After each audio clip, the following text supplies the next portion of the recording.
Hai, Assalamualaikum YouTube. Saya Haikal dari channel Haikal Vengeance. Selamat datang ke channel saya.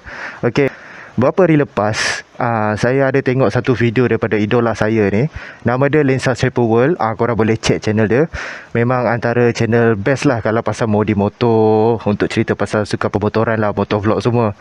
Saya perasan ada video dia mengatakan yang dia disaman atas kesalahan orang lain. Jadi maknanya orang tu kena saman tapi kena dekat dia. Dalam video tu dia ada cerita lah apa yang jadi dan proses dia semua.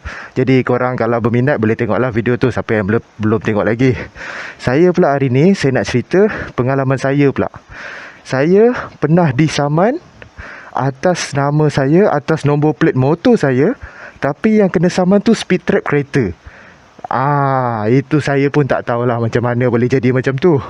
Yang kelakarnya, saya duduk dekat KL tau. Rumah yang saya duduk sekarang ni kan. Rumah yang saya duduk ni dekat KL. Tapi saya kena saman tu dekat Perak, Bido Perak. Dan nombor plate motor saya tu, yang kena saman tu, ayah saya yang pakai. Motor tu nama saya sebab saya yang beli. Tapi motor tu saya bagi ayah saya. Tapi ayah saya ada dekat KL dan ayah saya tengah kerja masa tu. Tiba-tiba saya kena speed trap. Ayah saya kena speed trap dekat Sungai Bido, Perak. Saya pun tak tahu macam mana. Saya tak pernah tahu pun saya ada saman tu. Sebab motor tu daftar under nama saya, IC saya, alamat yang saya tengah duduk rumah sekarang ni. Tapi yang saya pelik saya tak pernah dapat surat.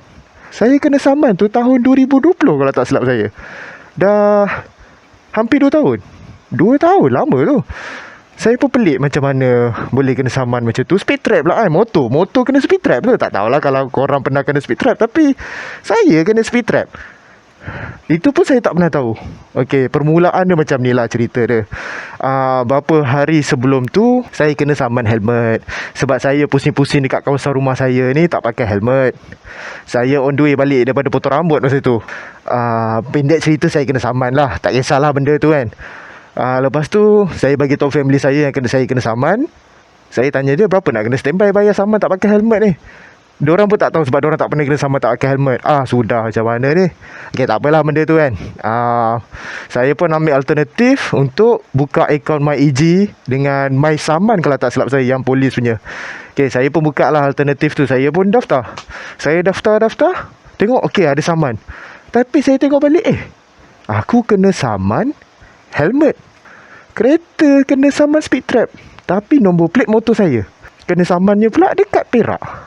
Bila saya tengok gambar tu, saya tak tahu ni kereta apa. Sebab nampak macam kereta Mazda, mungkin Toyota ke apa. Bila saya zoom nampak macam lambang Toyota. Saya pun tak tahulah. Kereta memang saya tak berapa tahu sangat. Kalau korang tahu tu, korang komen-komen lah kan, kereta apa yang kena saman speed trap atas nama saya ni. Saya pun macam alamak, aku ada saman tu tunggak pula tu dah berapa bulan, berapa tahun. Saya pun dah tak tahu nak buat apa macam apa nak buat ni. Saya pun cerita dekat family saya, bagi tahu ayah saya apa semua. Lepas tu diorang cakap tak apa, kau relax je. Pergi buat report polis. Lepas tu bawa geran, tunjuk bukti mengatakan ini motor saya, ini nombor plate saya, dan tak ada kena-mengena pun dengan kereta ni. Kenapa saya kena saman, dan saya minta untuk batalkan saman tu sebab itu bukan silap saya lah. Saya tak sepatutnya dapat saman tu. Mula-mula saya pergi dekat pondok polis dulu, pondok polis yang berdekatan dengan rumah saya ni lah. Dia kata tak boleh dek, adik kena pergi dekat PJ, dekat boleh kira HQ lah kot kan, traffic HQ dekat PJ. Saya pun bergegas lah ke sana. Saya bawa saya punya geran, saya bawa saya punya IC. Lepas tu buat report.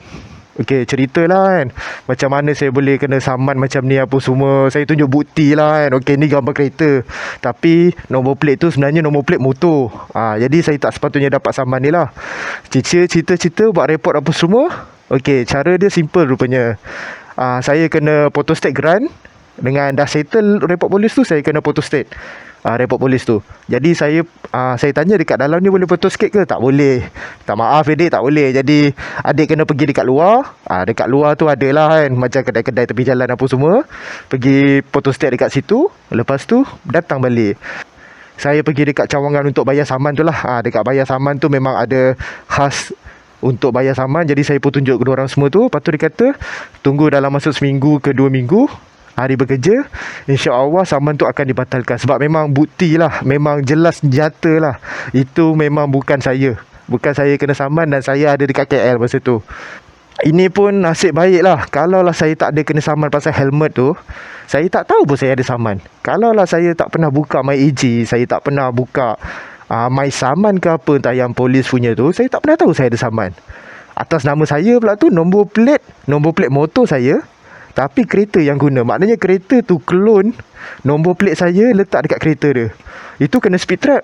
Apalah jadi kalau ada kes dadah ke, ketum ke, bukan apalah, risaulah juga sebab dia guna nombor plate saya.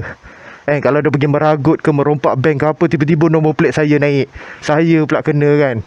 Macam contoh Lensa Sepul punya video tu, dia ada tunjuk dia dapat surat pergi naik mahkamah. Saya tak ada.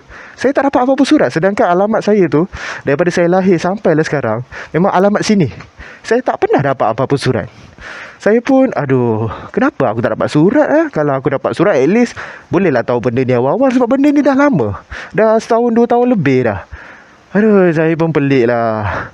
Macam tu je lah cerita dia. Point dia senang je. Pastikan betul-betul ada gambar. Lepas tu bukti mengatakan yang itu bukan kenderaan kita kan. Geran lah, geran tu paling penting. Tak kisahlah geran photostat ke, geran ori ke apa, geran tu paling penting. Nama kita, IC, nombor plate, jenama motor. Itu paling penting. Jadi alhamdulillah, settle lah saya punya saman tu. Batal dalam masa seminggu. Lepas tu saya cek balik, saman tu dah batal, alhamdulillah. Okey, itu sajalah cerita aku hari ni. Terima kasih kerana menonton. Aku tahulah aku ni agak membosankan sikit. Aku just nak belajar untuk jadi story time punya YouTuber lah. Tengoklah video aku pun baru 1 je ni nak upload ni. Aku harap korang suka lah konten aku ni. Aku buat video ni untuk suka-suka lah, nak cerita lah apa yang terjadi dalam hidup aku. Jadi kalau korang suka, jangan lupa like, share, komen dan subscribe. Terima kasih kerana menonton. Assalamualaikum.